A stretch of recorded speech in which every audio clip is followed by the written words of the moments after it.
আমাদের এই প্রবলেমগুলো শুরু হয় অ্যাকচুয়ালি কোভিড থেকে। টেক্সটাইল এমন একটা ইন্ডাস্ট্রি যেটা 95% এফিসিয়েন্সিতে না চললে প্রফিটেবল হতে পারে না। এরপরে কি? গ্যাসের সংকট, বিদ্যুতের সংকট। আমরা মন্ত্রণালয়গত জুতা 4-5টা ক্ষয় করে ফেলছি ওনাদেরকে বোঝানোর জন্য। আমাদের এই প্রবলেমগুলো শুরু হয় অ্যাকচুয়ালি কোভিড থেকে। আপনারা জানেন বিভিন্ন শিল্পের নেচার বিভিন্ন রকম। পেপার ফ্যাক্টরি একরকম, টিস্যু ফ্যাক্টরি একরকম, তারপরে গ্রাইন্ডিং চালের ইন্ডাস্ট্রি একরকম। কিন্তু টেক্সটাইল এমন একটা ইন্ডাস্ট্রি যেটা 95% এফিসিয়েন্সিতে না চললে প্রফিটেবল হতে পারে না বা সাস্টেনেবল হতে পারে না। তো আমরা তো তখন ফ্যাক্টরি বন্ধ রেখেছি, কিন্তু আমাদেরকে বেতন দিয়ে যেতে হয়েছে। এরপরে কি? গ্যাসের সংকট, বিদ্যুতের সংকট। অর্ধেক ক্যাপাসিটি চলে, 30% কেউ বন্ধ, অনেকে পুরোপুরি বন্ধ। তো এইগুলা কি সরকার আমলে আনবে না? আমি তো মনে করি আনা উচিত। দিজ আর ফ্যাক্টস, এটাকে লুকানোর কোনো সুযোগ নাই। পত্র পত্রিকা এবং মন্ত্রী, তত্ত্বাবধায়ক সরকারের মন্ত্রী নিজে গিয়ে ফ্যাক্টরি পরিদর্শন করে গ্যাসের সংকট এটার সত্যায়িতা পরের দিন প্রকাশ করেছেন পত্রিকাতে যে হ্যাঁ, ইট ইজ এ ফ্যাক্ট। তো তাহলে সরকারের কাছে সব নলেজই আছে। এখন কি করতে হবে?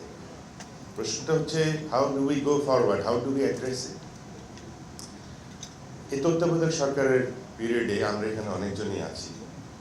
আমরা মন্ত্রণালয়গত জুতা 4-5টা ক্ষয় করে ফেলছি ওনাদেরকে বোঝানোর জন্য যে দেখেন, আমরা কিন্তু খয়রাত চাচ্ছি না, আমরা প্রণোদনাও চাচ্ছি না। আমরা চাচ্ছি যে আমাদেরকে এমন একটা পলিসি দেন যেখানে আপনার টাকা আপনার কাছে ফেরত যাবে। যেমন একটা 5% প্রণোদনা ছিল। এই প্রণোদনা তো ফ্যাক্টরি যদি চালু থাকতো, এই যে আমাদের 350 আর বিজিএমের 350, 750 মিল যদি চালু থাকতো, চিন্তা করেন কতগুলো turnover tax, AIT plus income tax, corporate tax সবই তো পাইতো। ওইটা কিন্তু আমার এই যে প্রণোদনা প্যাকেজ থেকে আরও বেশি। এই পাওয়ার পাশাপাশি কিন্তু কর্মসংস্থানগুলো টিকে যেত, ফ্যাক্টরিগুলো টিকে যেত, ব্যাংকগুলো বেঁচে যেত। এইটার পরিমাণ ছিল 3,500 কোটি। আজকে এটা কোথায় দাঁড়িয়েছে জানেন? 60,000 কোটি। বাজেটেই শুনতে পেরেছেন যে আমাদেরকে রিভ্যাম্প করতে গেলে এখন আপনার দরকার হচ্ছে 60,000 কোটি। এই 60,000 কোটি টাকা কাকে দেওয়া হবে, কেন দেওয়া হবে, কিভাবে দেওয়া হবে, এটার কিন্তু কোনো রোডম্যাপ এখনো আমরা পাইনি। আমি বারবার কমিউনিকেট করার চেষ্টা করেছি সরকারকে, যে প্রোডাক্ট মুভ করবে না, যে প্রোডাক্টের ডিমান্ড নাই, সেখানে আপনার প্রণোদনা বা কোনো অর্থায়ন করে আপনার খুব একটা রিটার্ন পাবেন না, টাকাটা অপচয় হবে। কিন্তু আমার সেক্টর একদম পারফেক্ট সেক্টর। যখন আপনি 26,000 কোটি টাকা ইম্পোর্ট করেছেন সুতা, এটা ক্লিয়ারলি বলে দিচ্ছে যে আপনার গ্যাপ আছে, এই সুতাটা এখানেই প্রোডাকশন করা যাবে। আর আমার ইন্ডাস্ট্রিও আছে। এত বড় চোখে আঙ্গুল দিয়ে দেখার মতো সেক্টর আর কোনোটা আছে আমার জানার মধ্যে নাই। আপনি 26,000 কোটি আনছেন, 100% প্রবৃদ্ধির হার, ইটস এ শেম। অন্য কোনো আজকে যদি তাইওয়ান সরকার হইতো, চাইনিজ সরকার হইতো, তাদের দেশের এত বড় স্টেকের একটা সেক্টর 100% প্রবৃদ্ধির হার ইম্পোর্টের, ওরা কিন্তু অনেক চিন্তা করে যেত, ওরা অনেক ভাবতো, ওরা অনেক প্রোটেকশন প্যাকেজ নিয়ে আসতো। কিন্তু আমার সরকার হেলে দুলে বেড়াইছে। বিশেষ করে তত্ত্বাবধায়ক সরকার, তারা সময় ক্ষেপণ করেছে। সময় ক্ষেপণ করতে করতে এমন জায়গায় নিয়ে আসছে, এখন নির্বাচিত সরকার এসে এটার কাজ সামাল দিতে পারছে না। তো আমরা যারা ব্যবসায়ী, যা বিনিয়োগ করেছি, আমাদের দোষটা কোথায়? আমাদের টাকা তো ডিপ্লিট হয়ে গেছে। আমি যে টাকা দিয়ে ব্যবসা করতাম, প্রতিনিয়ত 20 সেন্ট, 30 সেন্ট, 35 সেন্ট যখন আমি লস করি, আমার তো পুঁজি হারায় যায়। এখন আসেন, ঠিক আছে, আমাকে অর্থায়ন করবেন, সেটারও কিন্তু রোডম্যাপ আমি পাই নাই।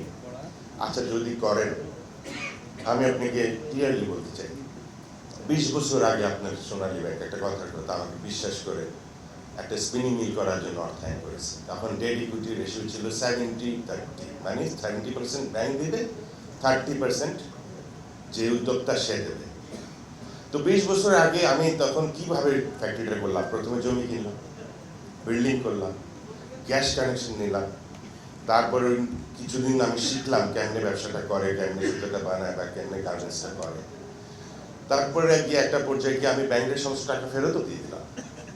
ঠিক আছে, আজকে 20 বছর পরে আমার জমির দাম 20 গুণ, আমার হাতে গ্যাস কানেকশন আছে, আমার কাছে নো হাউ আছে, নলেজ আছে।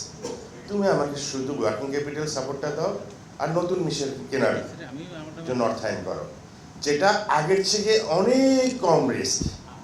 কারণ আগে তো তুমি আমাকে স্ক্র্যাচ থেকে দিছ, এখন তো আমার সবই আছে। এটাকে ইন্ডিয়াতে বলে টাফ টেকনোলজিক্যাল আপগ্রেড ফান্ড।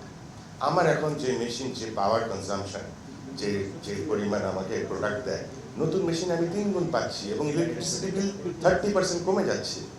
তো এগুলো সরকার আমলে নেয় না কেন? আপনার ইলেকট্রিসিটির সংকট, আপনার তো এটাও একটা আপনার সহায়ক সেক্টর, যে আপনার নতুন মেশিন আসলে প্রোডাক্টিভিটি বেড়ে যাবে, প্রফিটেবল হবে। তো এখনকার ফাইন্যান্স অনেক কম, আগের থেকে অনেক কম, যুগটাও অনেক কম। তো সে পরিমাণে ফাইন্যান্স আমরা দেখছি না, বরঞ্চ আমাদের যে ফ্যাক্টরিগুলো আছে ওগুলোর কাঁচামাল আমরা কিনতে পারছি না। তো আমাদের আর এখন যাওয়ার রাস্তা কোথায়? আমরা ব্যর্থ হই আপনাদের কাছে শরণাপন্ন হই। তারপরে এখন আসেন আমাদের আজকে যে আলোচ্য বিষয়, এটাও একটা আমি মনে করি বিপজ্জনক একটা চিন্তা ভাববার জায়গা, যখন ভ্যালু এডিশনের কথা আসতেছে, যে আপনি ভ্যালু এডিশন না করলেও চলবে, বিদেশ থেকে জিনিস এনে সেলাই টিলাই করে দিয়ে এক্সপোর্ট করে দেবেন।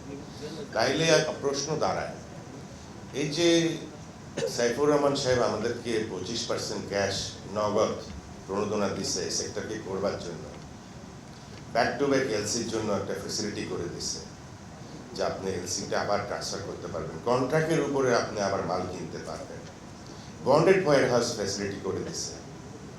তো ওনার এই প্যাকেজগুলা কাজ করতে করতে যেভাবে মামুন এক্সপ্লেন করলো, আজকে আমাদের অর্জন এই জায়গায় $50 মিলিয়ন, যেটা আমরা স্বপ্ন দেখছি 100।